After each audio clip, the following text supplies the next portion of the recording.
Валеева Гузалия Рифгатовна. Врач-стоматолог, заведующая лечебно-профилактическим отделением номер 2 стоматологической поликлиники номер 2 города Уфы. Валеева Гузалия Рифгатовна профессию врача выбрала еще в детстве и теперь дарит пациентам красивые улыбки. Возвращаясь из отпуска из Антальи, Валеева Гузалия Рифгатовна дважды спасла двухлетнюю девочку. У малышки в самолете случился приступ, а через время еще один. Останавливалось сердце.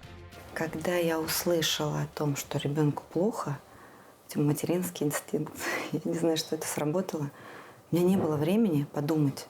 И если через мои руки я помогла ребенку, значит, я живу не зря. Гузалия Рифгатовна награждена орденом генерал-майора Минигали Шаймуратова. Башкортостан – это повод гордиться.